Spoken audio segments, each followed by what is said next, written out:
Hi, I'm Mian. Years ago, my sister left me in the middle of the woods, on purpose, just to see if I'd survive the night. She called it a challenge, but the real test didn't end when I made it out. It started when I got home, and no one believed me. Not my mom, not my dad, and certainly not her. They said it was just a misunderstanding. But then came the lies. The fake reunion video, the lawsuit, the silence that hurt worse than the forest ever did. Why would your own family try to erase you, and then punish you for remembering? This story? It gets worse before it gets better. Charlene had that smirk on her face again, the one she wore every time she thought she had the upper hand.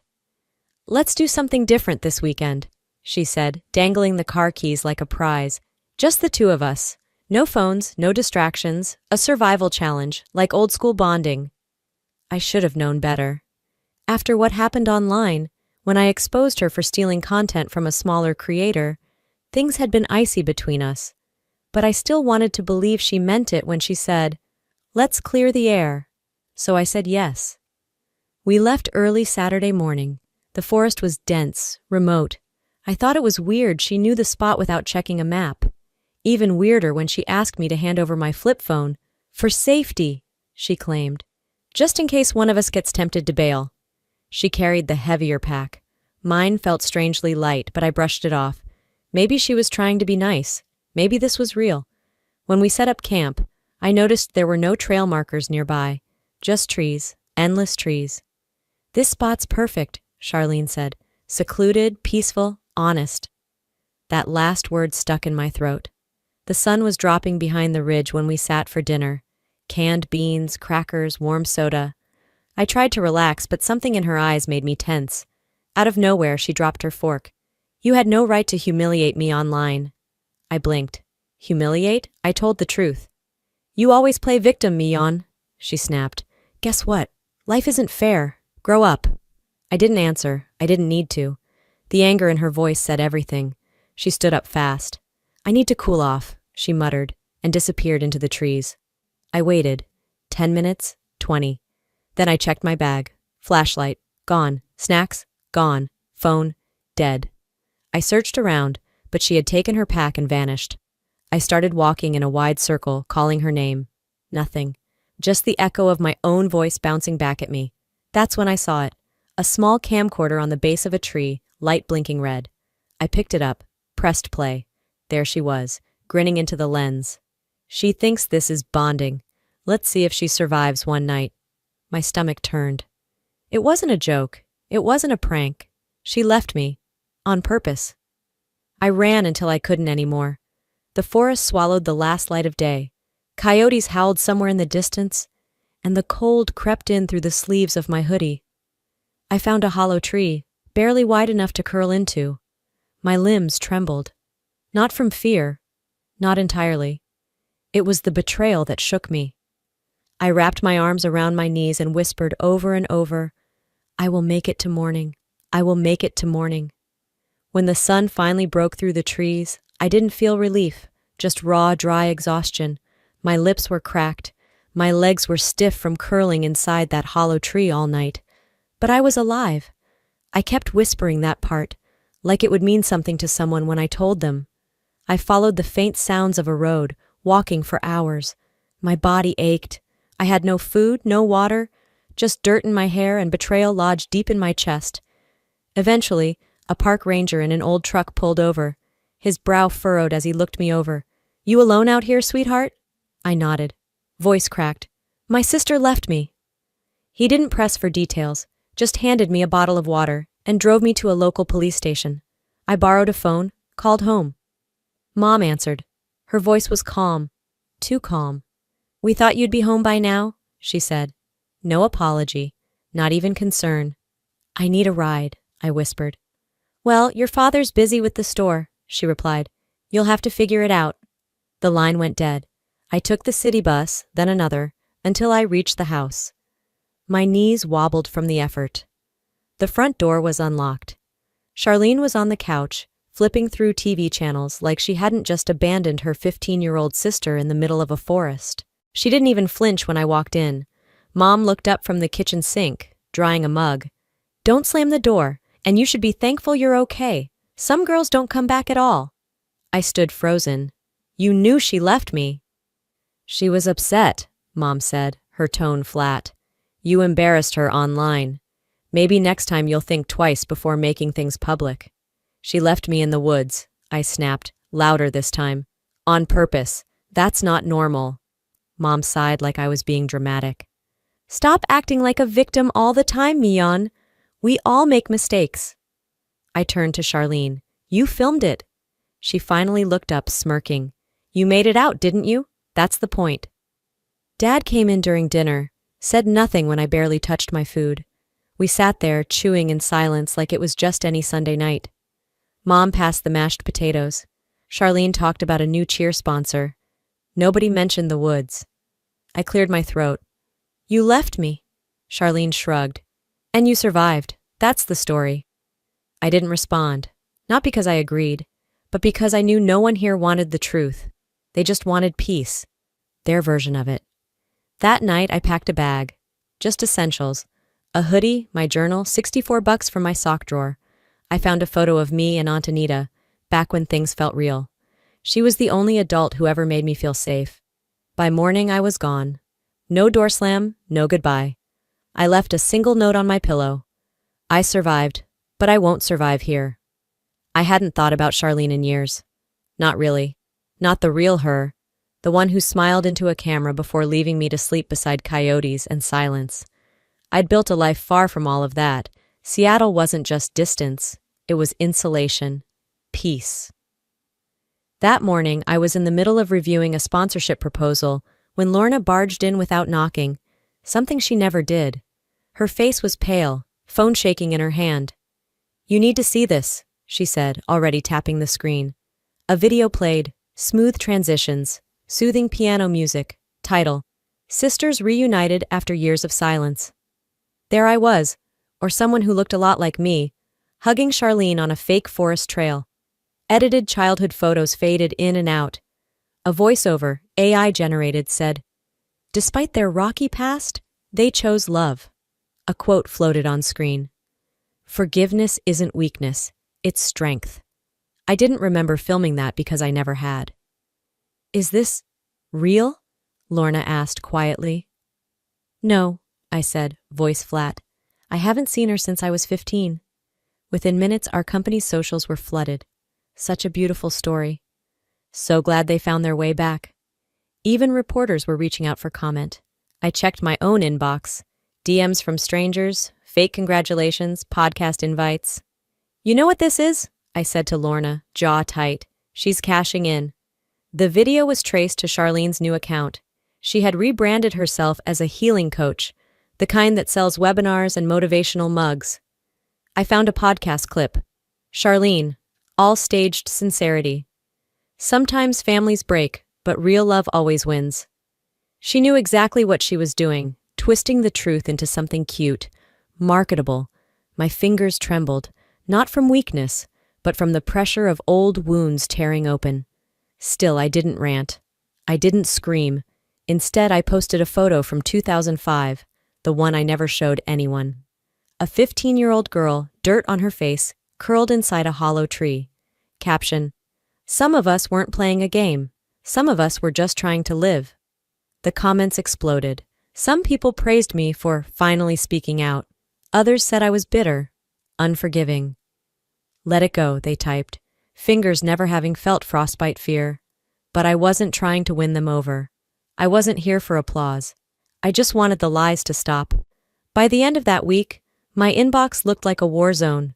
Screenshots, threads, posts with thousands of shares, people I didn't know accusing me of being a fraud. Mion Holloway fabricated her trauma for sympathy. She embezzled money from her family and ran off. Classic overreactor. Anything for attention. Lorna stormed into my office just as I was reading another comment calling me unhinged but marketable. We're bleeding followers, she said, jaw tight. 3 sponsors have paused their contracts, and look, she shoved her phone at me. An influencer I vaguely recognized was reacting to a new video. Charlene again, softly lit, holding a mug, speaking about resilience and grace. The background was too perfect. She's faking forgiveness while feeding this chaos, I muttered. Lorna nodded. And people are buying it. I didn't say anything. I didn't need to. My pulse was already climbing. That evening, we sat in my apartment with our laptops side by side, digging. Lorna traced patterns in the smear posts. Same phrasing, same metadata. We brought in Alton, my attorney. He scrolled in silence, then looked up. These posts are being funneled through a boutique PR firm out of LA. Small team. But they used to manage a wellness influencer, Charlene. So this wasn't just damage. It was strategy. She was using paid campaigns to rewrite the past, branding herself a peacemaker while framing me as a bitter ghost. I didn't cry. I filmed. It wasn't high production. Just me in my living room. Simple lighting. One take. If I made it up, I said, eyes steady, I wouldn't have changed my name. I wouldn't have moved 3,000 miles away. I wouldn't have kept the camcorder she left recording at the base of that tree. I didn't blame. I didn't name. But I didn't need to. The video spread fast. The next night, my phone lit up with a contact I hadn't seen in years. Mom. I let it ring, then picked up. This is not how families solve things, she said. No hello. I waited a beat. This is how truth survives when no one else defends it. There was a pause, not long enough to be regret. Then a click. No goodbye. The letter arrived in a plain white envelope, tucked among my usual stack of reports and coffee-stained mailers. No return address, but the handwriting was unmistakable. Slanted, rigid, controlled.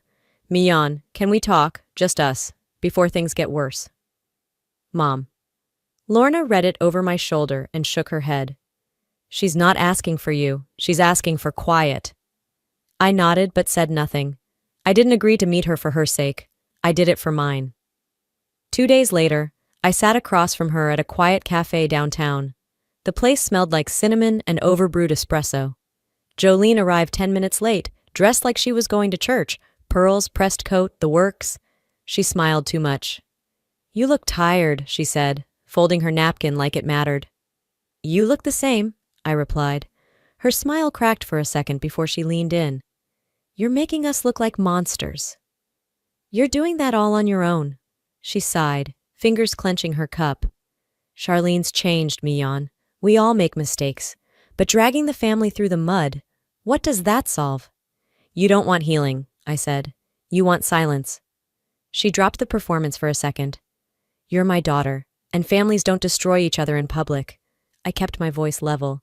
You didn't have to hurt me to protect her. You just had to not pretend it didn't happen. I had no choice, she said, eyes narrowing. No, you had every choice, I replied, voice low. And now so do I. I stood slowly, pulled a folded check from my purse, and placed it next to her coffee. That's for my drink. And for the 15 years you pretended none of it mattered. Her mouth opened, but I was already walking away. Outside, I inhaled the cool air like it might clear something heavy from my chest. The street noise, the clinking dishes behind me, all felt far off. Then my phone buzzed. Private message. NY press inquiry. Would you like to respond to Charlene's legal team? I didn't hesitate. I texted Alton. Get ready. I think they're going to make this official. A week passed. I thought they might pull back. That maybe, after everything, someone in that house would finally decide they'd done enough. They didn't. The courier arrived just before noon. Lorna intercepted the envelope, scanned the label, then looked up at me with a tight expression. Holloway and Associates, Legal Services, she read aloud. I didn't move, just nodded once. Bring it in. The envelope was thick, too thick. I opened it slowly, knowing exactly what was inside before I saw a single word. Defamation, slander, emotional distress, damage to their public image, filed officially by Charlene Holloway and Jolene Holloway. My mother, they were suing me. Lorna stood silently, eyes flicking to the paperwork. They really did it. They really did. That afternoon, I sat across from Alton in his firm's conference room. He flipped through the lawsuit with sharp, clean fingers, lips pressed into a flat line. They're not suing for truth, he said after a beat. They're suing for silence. This is about control, not court. Can they win? I asked. Not a real victory? But they can drag it out, bleed you dry in discovery, create enough public noise to make people doubt you. Again. I leaned back in my chair, jaw locked. So we hit back, quietly, effectively. He nodded. Then let's begin. Back at my office, I canceled 2 meetings, wrote an internal email to the board. This is personal, not professional. 9:15 remains solid. We are not backing down. Then I opened my public account and typed, "You don't get to hurt someone and then sue them for remembering it." It spread faster than I expected. Comments rolled in. People who doubted me began to ask harder questions. Some who'd stayed silent started to speak. And then, that night, a message landed in my inbox. No subject, no pleasantries, just a single line from a name I hadn't seen in years. One of Charlene's former friends. "I have screenshots. I've stayed quiet long enough." I typed one word in response. Send. I didn't sleep much after that message. The next morning, I was in early. Lorna was already at her desk with coffee and her laptop open. I dropped the old shoebox on the counter between us. "It's in here," I said. She looked at the dusty label. Camcorder, 2005, her brow raised. "You really kept it all these years?" "Didn't plan to. I just couldn't throw it away." We spent hours digging through old tapes and adapters. When we finally got the footage transferred, we watched in silence. The video was grainy, but the sound was crisp. There she was, Charlene, standing in front of the tent, grinning into the lens like she was hosting a prank show. "She thinks we're bonding. Let's see if she survives the night." Then she laughed, that same laugh I hadn't heard in person in 2 decades, and walked out of frame. I felt no tears, just a stillness I hadn't known in years. "We're posting this," I said. "No edits, no music, no voiceovers, just truth." We uploaded the clip. At the end, I added a black screen with one sentence. "I never asked to be a story, but now you get the truth." By the time I refreshed, it had 80,000 views. 3 hours later, 2.4 million. The comments were louder than anything I could have said myself. Then came the second hit. Alton called. "Check your inbox. We got the contract." Charlene's agreement with a media agency, signed, dated, initialed, and there, buried in the fine print under Clause 4.3, influencer shall produce 3 high-engagement family conflict posts per quarter. Viral preference, betrayal, reunion, regret. I sent it to every major legal reporter in the city with no commentary, just the document. By sunset, half her podcast sponsors had pulled out. A clip of me, the one from earlier in the woods saying, "Some of us weren't playing a game," was being used in a national mental health campaign. Lorna leaned in with a small smile. "They're running scared." I nodded, calm as glass. "Good. Let them." It was nearly midnight when my voicemail blinked. I played it without thinking. "Mion, it's your dad." His voice sounded older, thinner somehow. "I saw the tape. I knew about that night. I just didn't think it would get this far." He paused, like he was waiting for me to forgive him right there. "It was a mistake, a bad one, but we're still family." I didn't call back. Instead, I sat out on the balcony, Seattle lights blinking beneath me. The weight of that call didn't surprise me. It just confirmed what I'd always suspected. He knew. He just chose to look away, like they all did. By the next morning, headlines took over my feed. "Fake forgiveness scheme exposed." "Video confirms sister's abandonment." Charlene vanished offline. Her podcast?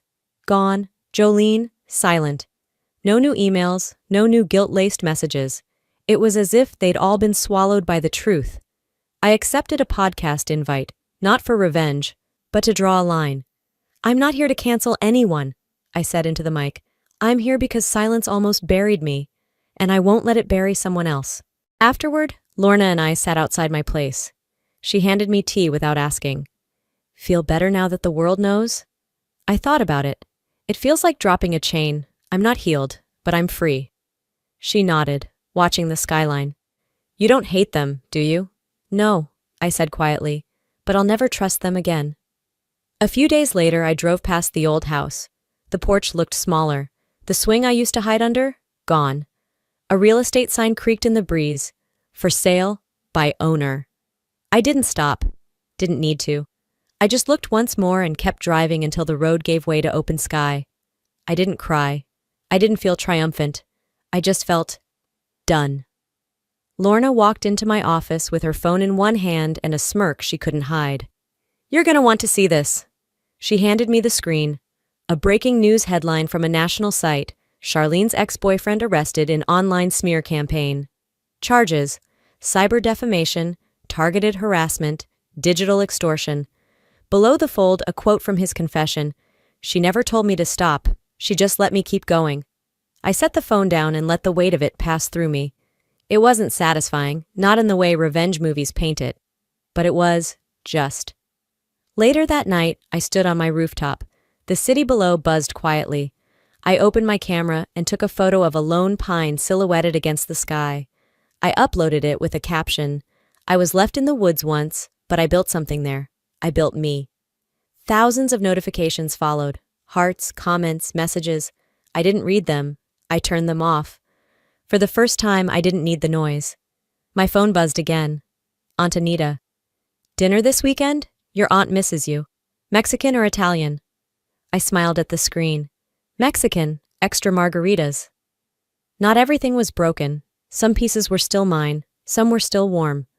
Before bed, I scrolled through my contact list. Found my parents' numbers. Paused, then blocked both. No dramatics, no ceremony. Just a decision made in quiet air. I stepped outside again, wrapping a blanket around my shoulders, and let the night hold me. No anger, no ache, just space, just sky, just me, still standing. You don't owe your pain to anyone, not even the people who caused it. Sometimes walking away isn't about weakness. It's how you stay alive. Some people think closure comes with an apology, but I've learned that sometimes healing means accepting that the apology may never come, and still choosing to live anyway. I used to believe family meant protection, that being blood meant being safe. But what I've learned is this: family isn't who shares your last name. It's who shows up when it matters, who sees your pain and doesn't turn away. So if you've ever been left behind, silenced, or gaslit by the very people who were supposed to love you most, I want you to know this: you are not crazy, you are not too much, you are not alone. I survived the woods, not just the trees and the cold, but the years of silence that followed. And I built a life I'm proud of, one choice at a time. Now I'm curious. What's your story? Have you ever walked away from something that nearly broke you? Or maybe, are you still in the middle of your own forest, trying to find the way out? If this story spoke to you, even just a little, drop a 1 inch in the comments, or let me know where in the world you're watching from. And if it didn't hit home for you, that's okay too. Tell me why. Tell me what you'd like to see more of. I'm listening. If you're still here, thank you. And if you want more stories like this, real, raw, and full of truth, hit that subscribe button